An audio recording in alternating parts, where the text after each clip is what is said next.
Welcome to episode 28. I'm Jeff. I'm Kim.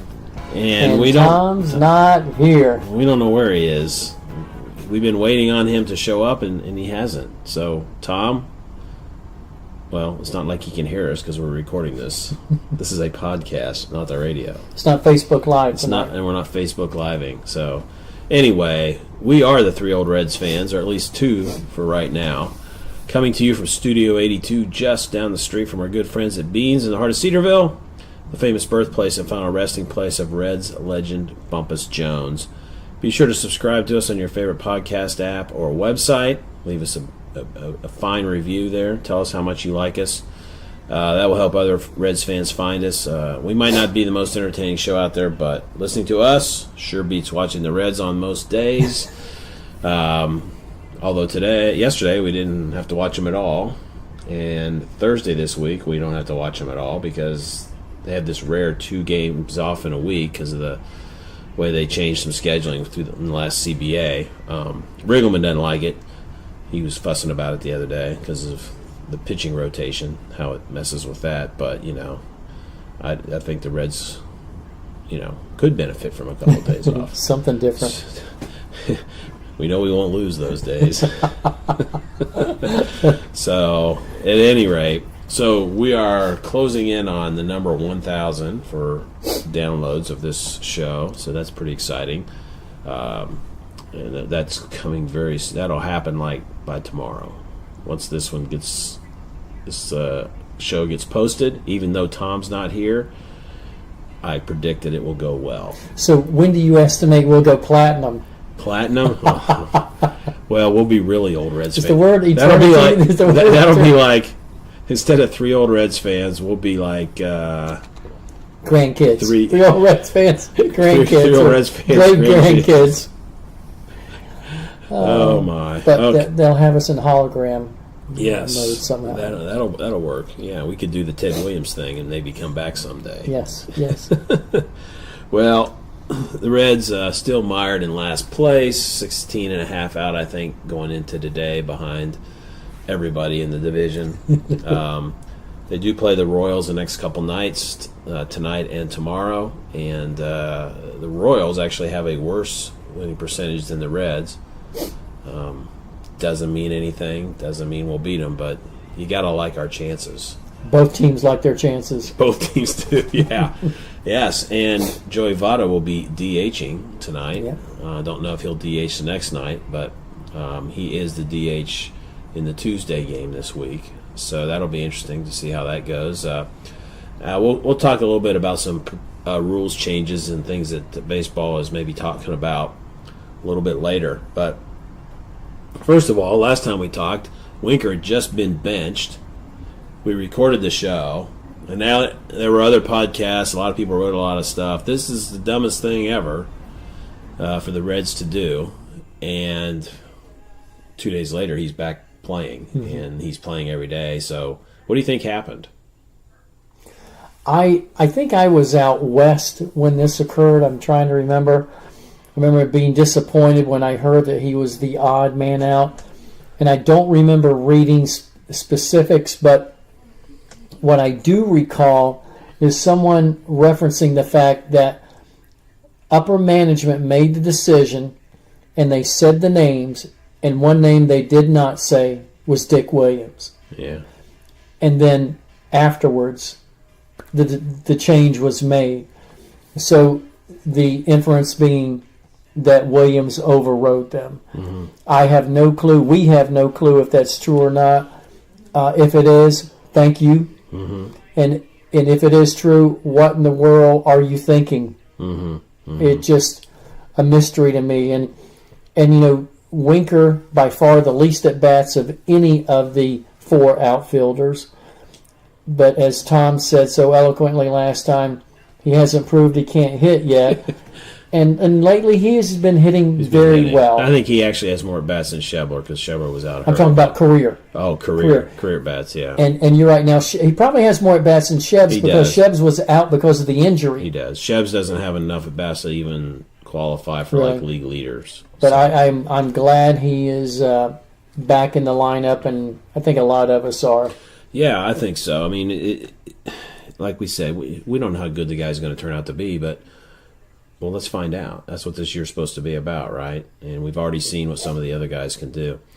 So he's going into this Tuesday game against the Royals. He hit 264, 369 OBP, 368 slugging because he only has 3 homers and not a lot of extra base hits. So it's just that little thing, and that's that thing in there about his hitting. Is he going to hit for extra bases? He hit a long home run the other day, won somebody a Toyota truck. Right. And he also hit a foul ball home run in that same game that was deep mammoth shot in right field. And there's nothing that says he can't develop power. I mean, I was looking at some. We'll talk about Joe Morgan later, and I looked at some of his stuff. You know, when he won MVPs, when he got into his early 30s, is when he started hitting 20-plus homers. Before that, he never did. Not to say that Jesse Winker's going to be a Hall of Famer, but things like that happen, right? Mm-hmm. He's still only 24. His walk percentage and his strikeout percentage are 3 points better than they were last year. I looked that up today. Wow. The walk percentage is 13.6. Only Votto is better at 16.2. So everybody's always pretty much second to Joey in walk percentage. In strikeout percentage, he's at 14.5. Votto is better at 14.1, and Peraza is the best strikes out the least on the team. He's 10.7. So those are good signs. He walks with the best of them, and he strikes out fewer times, sort of with the best of them. His WOBA, his WOBA, weighted on base average, is 329, which is down a little bit from last year, but not a lot. So the average, if you're at least 320 or above, you're typically considered at least average or above average. And so he's in that average category right now, sort of that stat that sort of measures that all sort of on-base events aren't created equal. It's not like batting average or slug or on-base average, figure that. Kind of a slugging percentage type of thing. To sort of measure that offensive value, his WRC plus is at 106, 100 being the average major leaguer at this point. So he's 6 points above that, which is down a little bit from last year. And that sort of quantifies another quantifying of offensive value based on runs. He's kind of performing in some ways a little better, some ways a little worse, but close enough this early in the year that it feels like he's tracking along the same, because he played pretty well when he came up last year. So there's no reason to think he won't continue to play pretty well and possibly raise some of these numbers and have really nice looking numbers when the season's done. So we're happy Jesse's playing.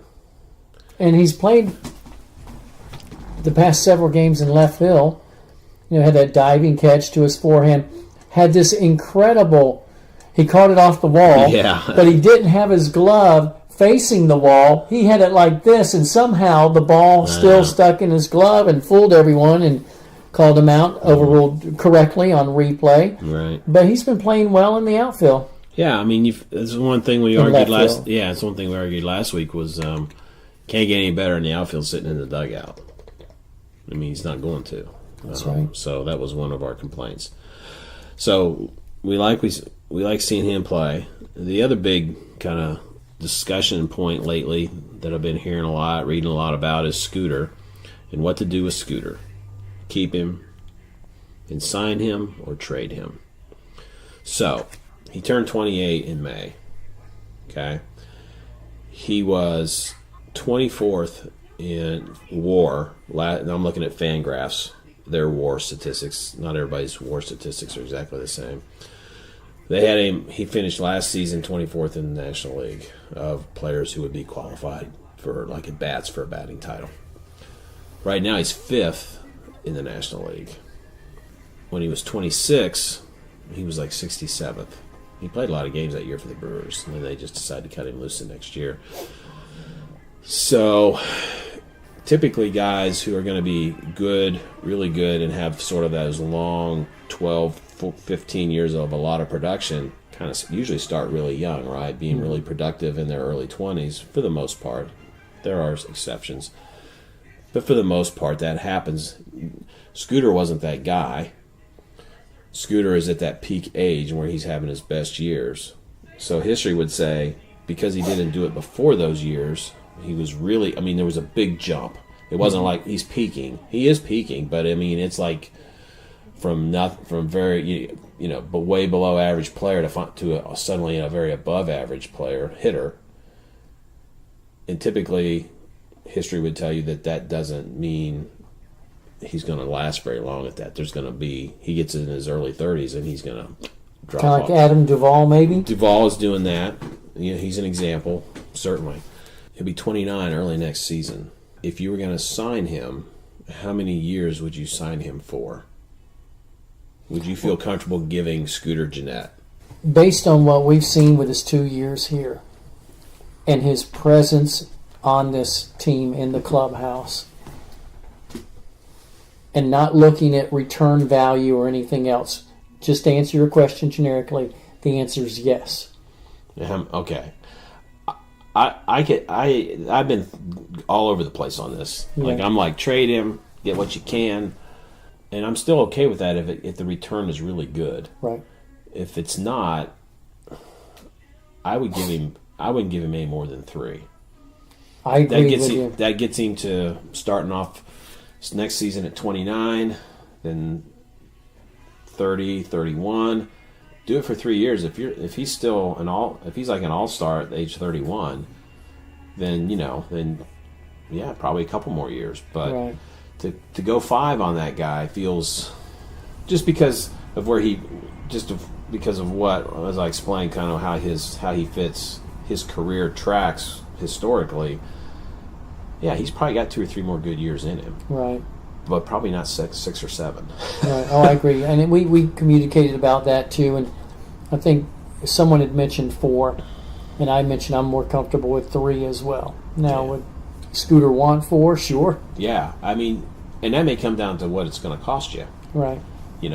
Well, if he's not, because we know he wants to stay here, because his hometown boy. They approached the Reds this past year about signing an extension. The Reds said, we're not ready to talk about that, which I think was smart.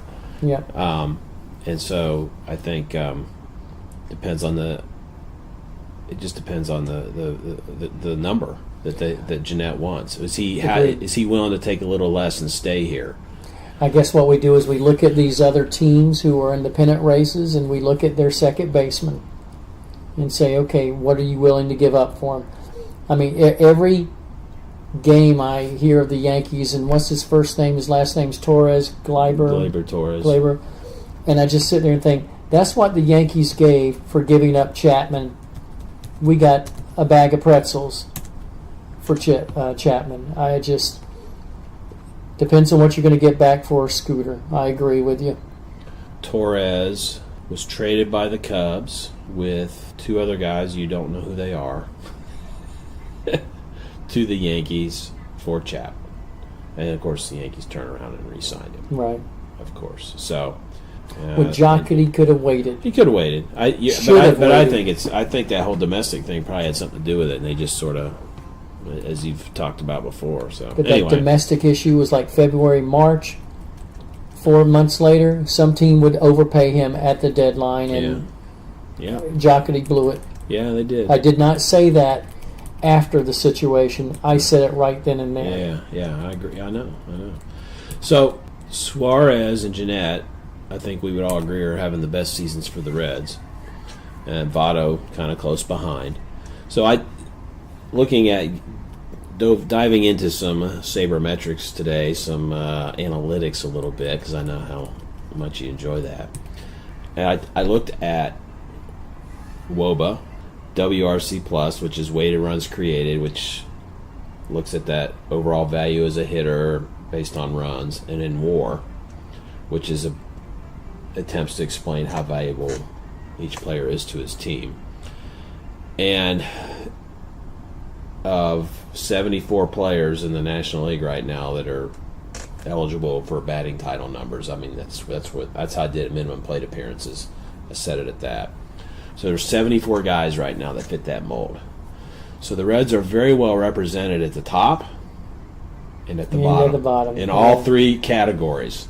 So, for instance, in WOBA, Suarez 4th, Gennett 5th, Votto 8th. Duvall 64th, Peraza 66th, Hamilton 72nd. And it's similar in the other ones. WRC Plus, it's Suarez 4th, Gennett 6th, Votto 8th. In WAR, Gennett is 5th, Suarez is 6th or 8th, and Votto is 10th. So we got 3 of the 10 best offensive players in the league right now, and we got 3 of the worst. I think the numbers tracks almost the very same all the way down for all 3 categories. There's a couple of differences. I'm not going to go deep into that, but Schebler is basically 4th on the team in those numbers. Winker comes in 5th, then Barnhart or Winker, Barnhart are flipped, I think. Actually Winker is last on the team in WAR right now. Winker, but he's like 5th in the other 2 stats. And then Duvall, Peraza, Hamilton. Winker's actually 0.0, 66th in the National League of WAR right now. But he is ahead of Jay Bruce, who is negative 0.1. So, yeah, that's what this lineup is. And so, right now, you want to bat your best players at the top of the order, right? I mean, that's baseball 101. That makes sense. And we've done a lot of different things this year. Billy's led off. Winker's led off. Peraza's led off. Now Schebler's leading off. And Schebler, actually tracking through these types of numbers, he's the best hitter of those guys so far this year, most productive guy. Winker being the second. Suarez bats in the top half of the order. Gennett does. Votto does. Schebler is now. Winker's right there. Barnhart's still batting second right now. I'm not sure I like that when they did it. These numbers sort of bear out that he's more of a bottom half of the team, though he's not as far down as he's a little below the league middle as a hitter.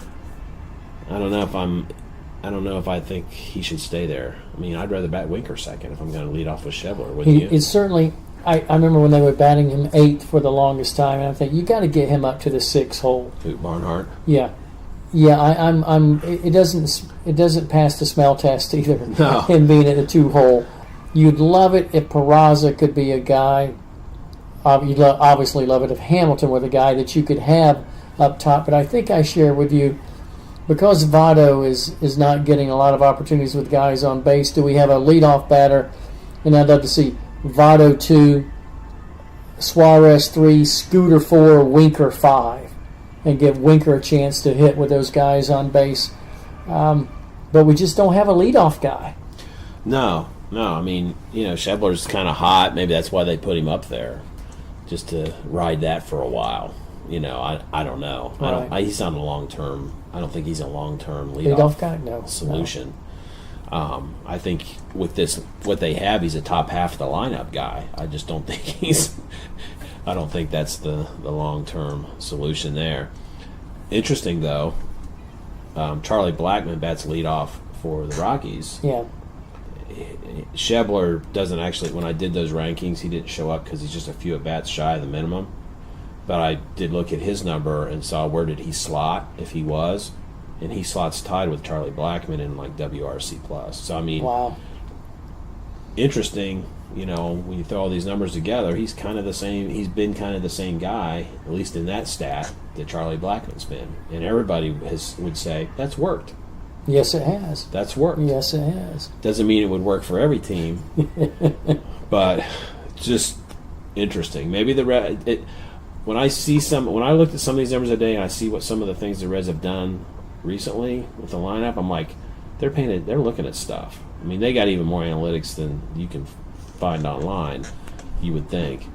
And so it's interesting to see that they're starting to pay attention to some of this stuff and not be so old school. So, all right, here's a question for you. Totally changing the subject. This is episode number 28, and I got the idea today. Bobby told him. The number 28. Who are some Reds that have worn that number? And who currently wears that number for the Reds? Gosh. Cal Daniels, maybe? Yes, Cal Daniels. Who's the current Red? We'll do that one first. Oh, my gosh. You're going to make me think. So, Winker's 33. He's a pitcher. Is it Disco? Yeah. Okay. Disco's 28. So you were right. You got Cal Daniels. Okay. Bobby Tolan. Was There's 30. Was Mike Lum? No, there's 37 in all. I made a list of about 8 or 9 here. All right, so I got Tolan and Daniels. I'm happy that I got those. Okay, all right. Before DeSclafani, it was Chris Heisey, Okay. who was around for about 4 years. Messiah, college grad, right? Was he? I didn't know that. Austin Kearns, Yep. one of the Nasty Boys. Hold on. What was it? I'm trying to... Randy Myers. Yeah, Charlton was 37, I think. Yep, he was. Dibble was a higher number. Wasn't he in the 49. 40s or something? Yeah. Was it 49? Yeah. All right. Here's a guy who, as a member of the Houston Astros, got in a big fight with Ray Knight, and then he played for the Reds later. Came out of the dugout when Ray Knight was playing third base. Do you remember that incident? No. Cesar Cedeno. A pinch hitter in the late 70s. Harry Spillman? No. Champ Bailey. Summers. Champ Summers. Bailey. Champ Bailey. He's a football player.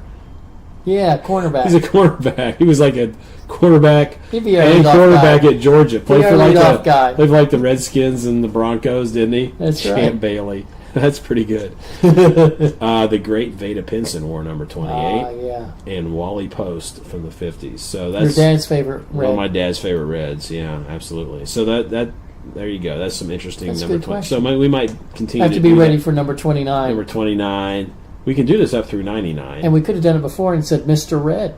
Yeah. Scott Rowland as Yeah. well. Yeah, so we could have done. So once we get to 99, we'll start back over at 1 if we're still around. If Tom shows up for any of our more podcasts.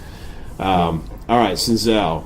He's playing. He's healthy again. Playing well. And playing well. Playing very well. I heard Crawl, the new GM, when I was driving down the Dragons game Sunday. He was it was Ask the GM segment with Jim Day on the Reds pregame, so it was like sort of people writing in, asking questions.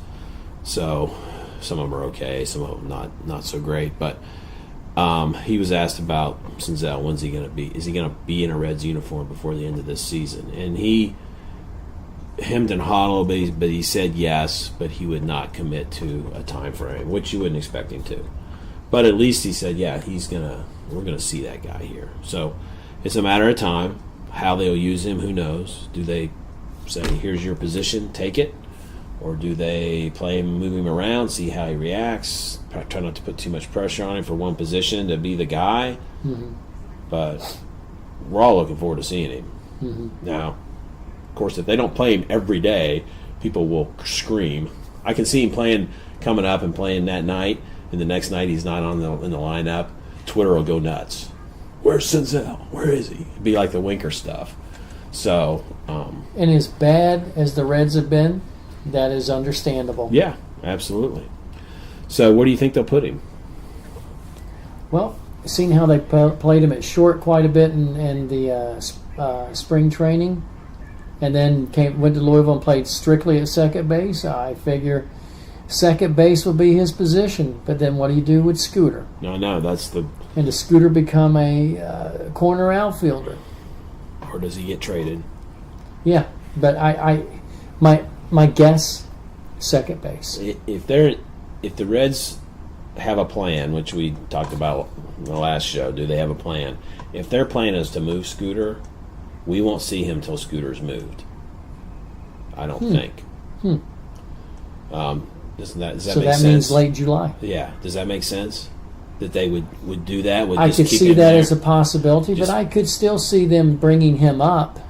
putting him in, yeah, and maybe You move. Gosh, if only we had a DH. Oh, I know. Well, there you go. We got one next 2 nights. Wouldn't that lineup look a lot better with Senzel in it than Duvall? Oh, with our pitching, Our pitchers can't. Our pitchers might actually hit better than they pitch. well, and an askew question here, and you've seen it on Twitter. Why not put Larez in center field? Oh, I know. Well, that's because you he don't hasn't just do that in the middle of a season. He hasn't hit major league pitching other than the little bit he's been a pitcher. Yeah. But That's how desperate we are, right? Yeah, right. Yeah, that's doesn't make any sense to do. So that'll be. We're going to see him. It's just going to be interesting to see what the plan is. And then did we draft our future shortstop last week? Maybe a couple years. Maybe we'll sign him in the off season too. I don't know. I suspect India will sign.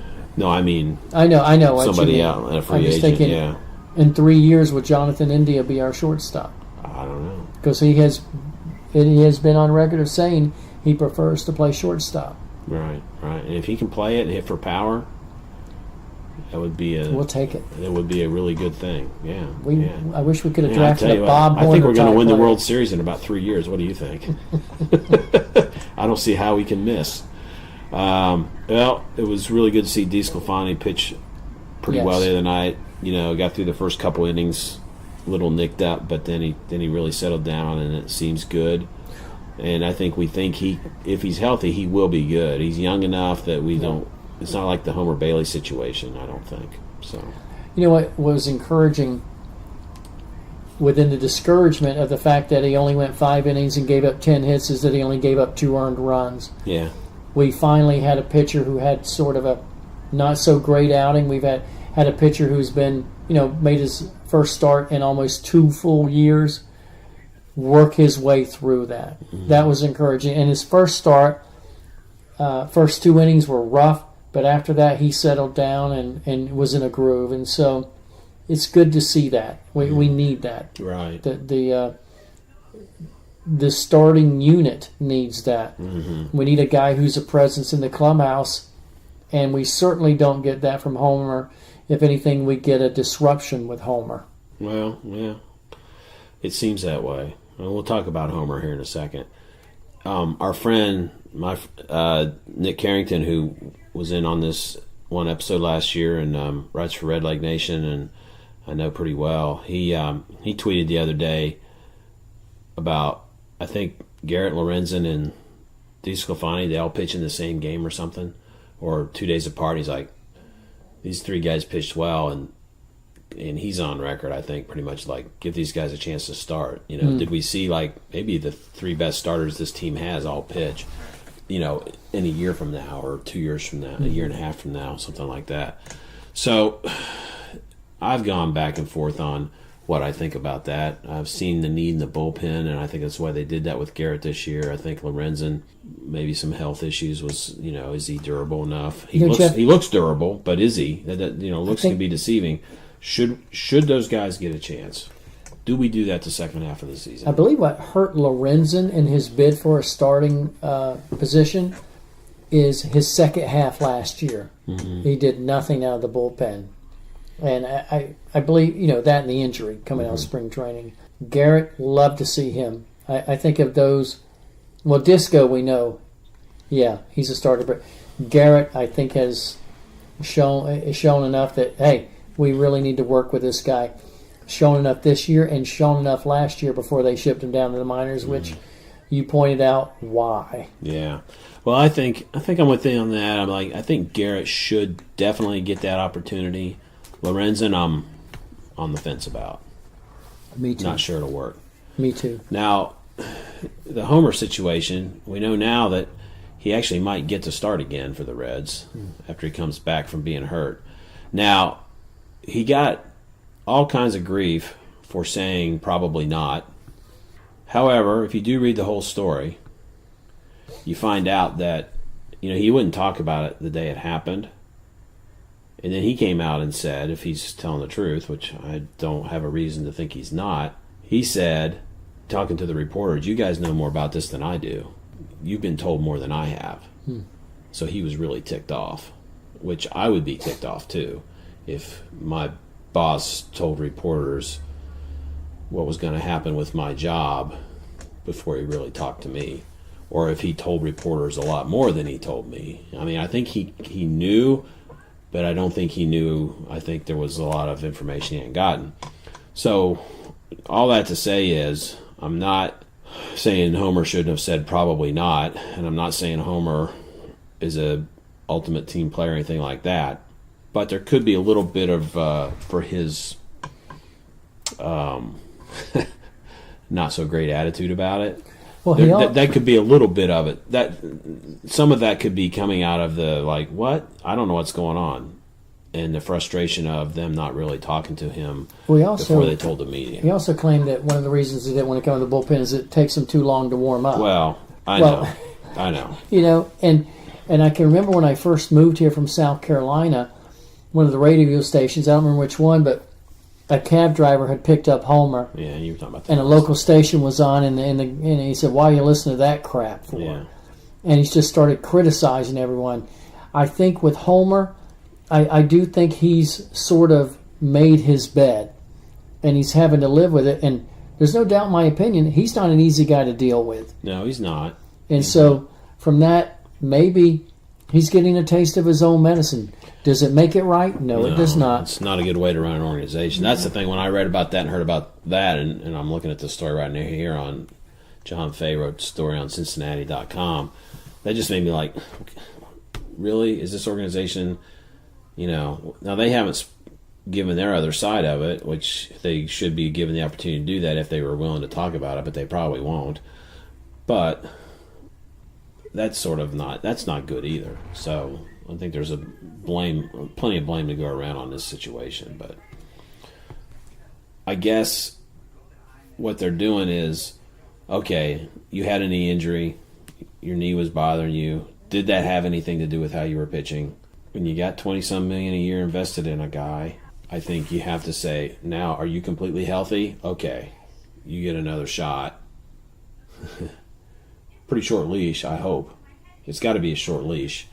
2 or 3 starts, and if you're still giving up 5-6 runs every 5 or 6 innings, Jeff, I'm that's torn. done. That's done. I'm torn. Then you cut it off. But if he really could be good again, even if you don't care for the guy, if he can win games for you and keep you in games. But he hasn't done that. And he hasn't done that except for the beginning of the season. So right. Is it the knee that's been the problem, or has he lost his touch? I would just say that when he was pitching for the Reds, I was torn. I want the Reds to win, but I don't want him to do well. I've got to be honest. So last night in Louisville, guess what?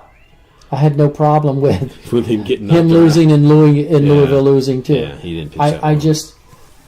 I think we've seen enough. Yeah, and he's getting paid. He's been paid a lot of money to be on the injured list for so long, no fault of his own. No. So he's laughing. He's got a good attitude. He's got a bad attitude. Whatever it is, all the way to the bank.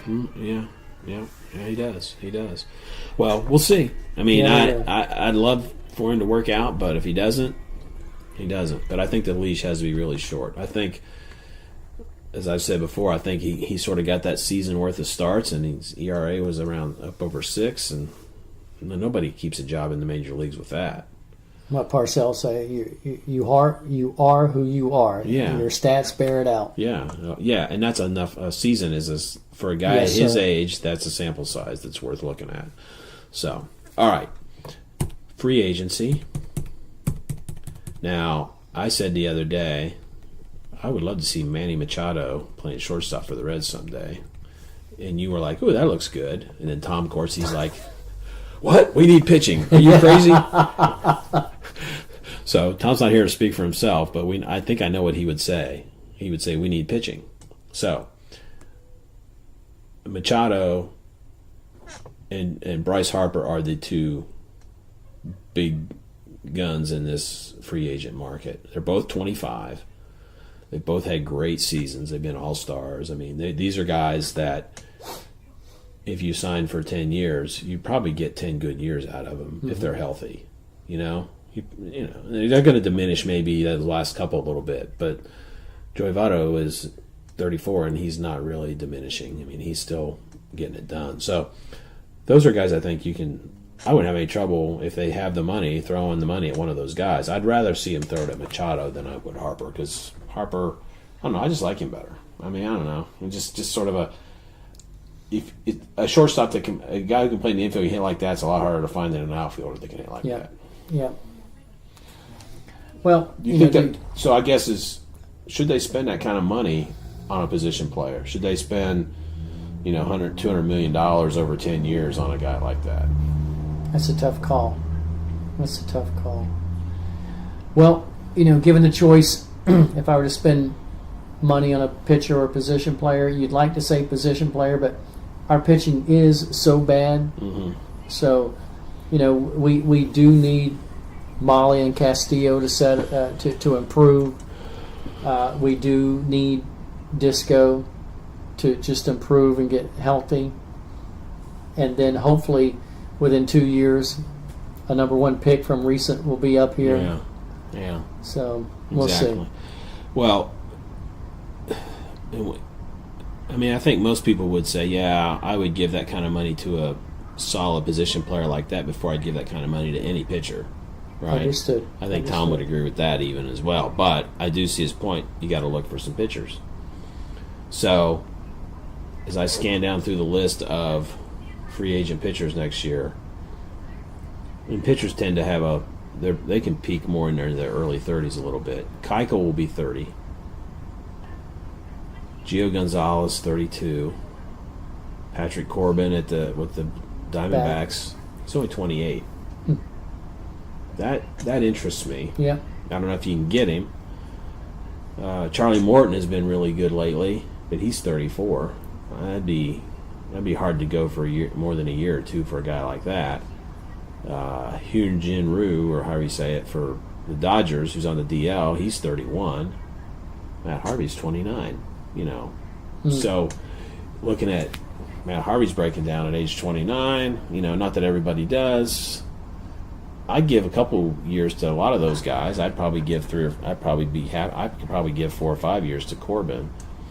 The rest of them, a couple or 3 year. Some of the other big names that you would know are more mid to upper 30s. Do you think a guy like maybe not one of those particular guys, but I'm trying to think, will the Reds really do that? Will they really spend free agent money on an established guy? Because to be established as a starting pitcher, by the time you get to free agency, you're not a youngster anymore. You're not getting one when they're 23 or 24. Wasn't about 6 weeks ago when things were really bad. Was it Williams or Krall or someone said that we will be spending money in the offseason? Yeah. So I think you will see a reactionary. I don't like it, and I don't know that it's the case, but if nothing else, you will see a reactionary measure taken by Reds management to get someone in just because of how poor they have done. Yeah. They being upper management, and then that trickles down directly to the product you have on the field. Right. So I think they will spend and maybe even overspend, but you can't get any position, okay? You can't get the equivalent of Pennington and Goslin again. No. That was just downright asinine, and that's what upper management did, again, for Brian Price. Mm-hmm. Yeah, you can't do that again. No. I mean, Jared Hughes, David Hernandez, those are types of moves everybody makes every year. Right. Those are they've worked out well, but they're not like nothing special. You need those guys, but they're not the splash. I'm glad they did it. They did a good job of saying these two guys we think can be good for this price, and they did a good job with that. Yep. Can they do a good job getting frontline guys, a 1 or 2 starter, a top infielder, a center fielder, the 2 best center fielders on the list? Well, 3. There's three guys that could play center field. They're going to be free agents, and they're all at least 30. So what do? Adam Jones is 32. And the Orioles are awful. I don't know what kind of year Adam Jones is having, to be honest with you. I didn't look. Andrew McCutcheon's 31. He's a free agent again. What do you do with that? What about Yelich? Is he? No, I don't think he's not a free agent.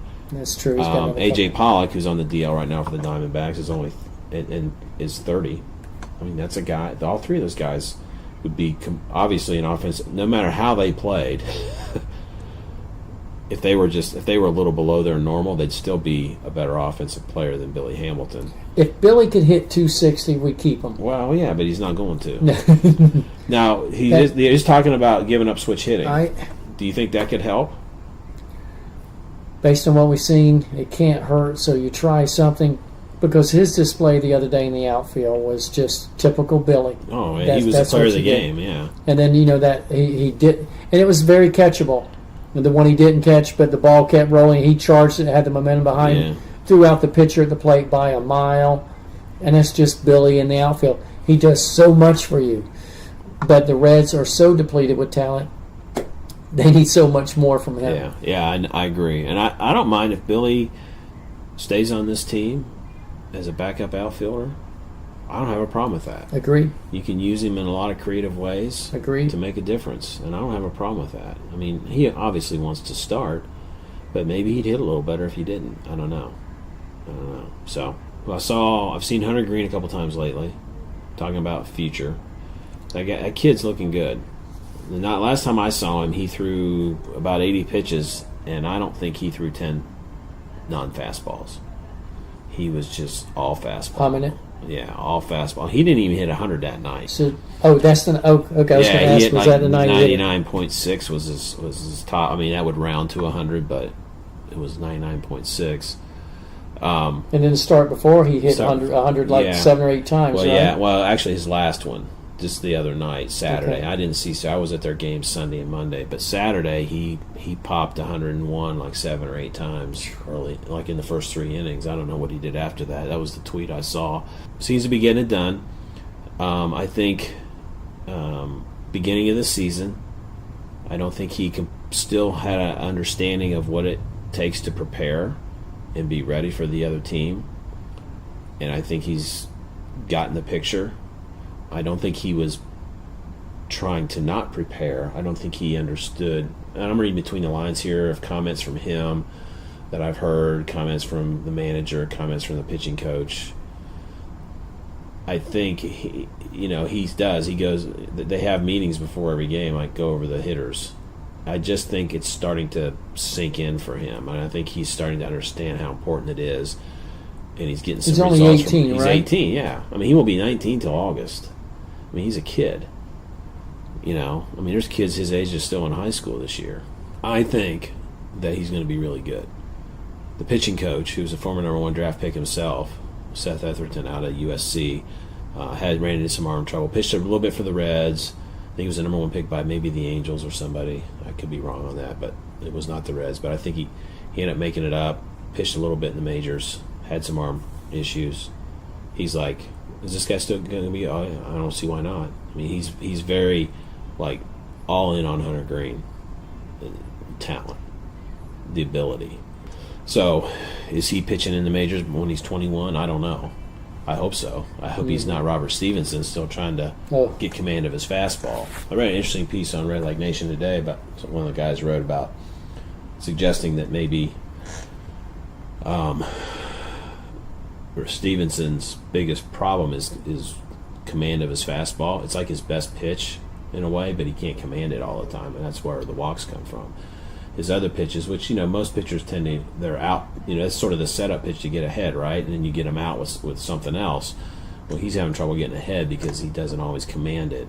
So McCullers has done this. McCullers just those all curveballs. Did you read that? Yeah. It was interesting. McCullers is like a curveball guy, and he focuses on that. Most pitchers, so maybe he has to do something else, reinvent himself a little bit, and he could be good. But maybe not. Maybe we never see him again. I don't know. I hope we do. But I think we will see Hunter Greene. I think he'll be pretty good. So, all right. I got some stuff here on competition committee, studying some changes, and I don't know if it's all of them. They were talking about it on MLB Network today, and I made some notes about it while I was watching one of the afternoon shows a little bit. I think I'll save that. We'll talk about that with Tom. Get some I like some more opinions on that because I don't know what you guys all might think of this. So I'll save this for next time and see what happens. So, so we did those baseball card recollections last year a lot, and we were finding the odd little things on the back of the card. They weren't really about the player. It was a different year. I forget what year I was looking at, 75 or something, 76. So I pulled out my book here of 1974 Topps, which was the first year I started collecting cards. I was 9 years old and started collecting cards. And I don't have the complete set yet. I've added to it at times over the years, but I don't have the complete set. So I started looking through some of the Reds cards. So I found there's Joe Morgan. All right. So the little cartoon thing on the back is actually something about that player on every card. Mm-hmm. And some of them are just kind of like, not very interesting. But Joe's hobby is billiards. All right. And by the way, talking about guys and peaking, he was an MVP. Do you know how old he was when he was MVP? 34. 31 and 32 was when he did it. And then 2 years later, he was hitting like 250. Yeah, he went down. But then he had one good year with the Giants when he was in his late 30s. He was like a top 20 player in the league again. But, he was kind of... So right after that's when he started falling. So it's like, don't give Scooter 5 years. If Joe Morgan falls off at 33 and 34, what's Scooter Gennett going to do? He's not right. Joe Morgan, despite the fact that some people have thrown out some comparisons out there. So I thought, well, that's interesting about Morgan. So I thought I'm going to do a little Google on that. And I'm going to see if I can find anything about Joe Morgan in billiards. So I found, do you remember this Sports Illustrated cover? With Joe Morgan on the cover, like baseball preview issue. Vaguely. So it's about him being, the best player in baseball. The headline on the story was the little big man. Only 5'7". Joe Morgan is baseball's most complete player. He harasses pitchers, hits, steals, scores, and fields, all with an air of arrogance. Okay? So Joe was like, you got to be that way. You got to have a little something about you. And if you read the story, so it's in the SI Vault online where you can read old stories. So I'm like, okay, what's this thing about beards? So it found me this story. So here's the lead on the story. Come on, let's go, said little Joe Morgan, opening the car door. I'm a moving man, Got to run over to San Francisco now and get some cues and chalk and stuff for my new pool table. Then got to play some golf. We could do all our talking on the move. So this is obviously, he's back home in Northern California in Oakland, off season, and probably watching a Raider game. Yeah, this SI writer back then, Mark Mulvoy, April 12, 1976. So it talks about he was into that. He steered his lime green and cream Cadillac for the Bay Bridge toll booth with the shortest line. Hey, lend me $50, will you? He said. So he made the reporter ride around with him and talk to him while he was doing all this stuff. So interesting. So Joe Morgan, a pool shark.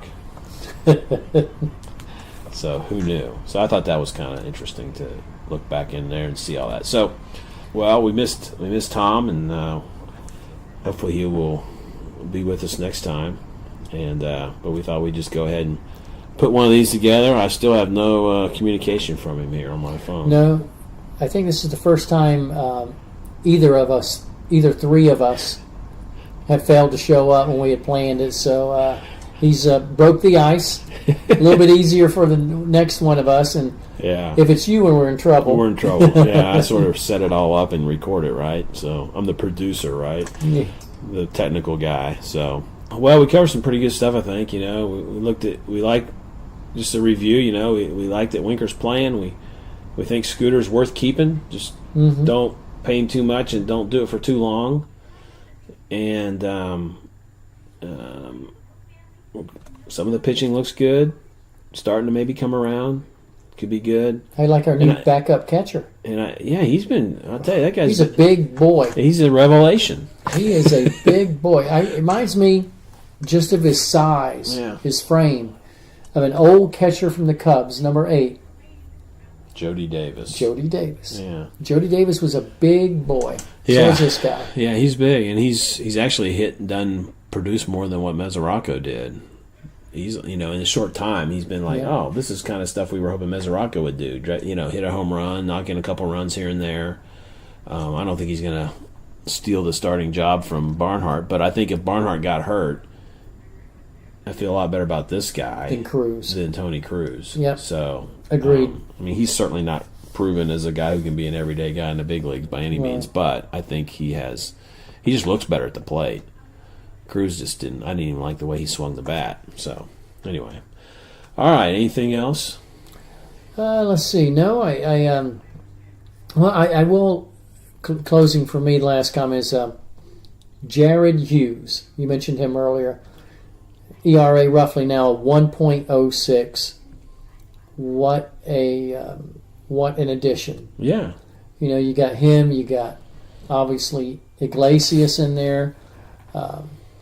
Those two give you two solid pitchers, and hopefully he'll just continue like that. How many years did we sign him for? Was it just a 1-year deal? Maybe a couple. I'd have to look that up. I hope it is, because if it's a 1-year deal, if history is anything, we won't have him again after this year.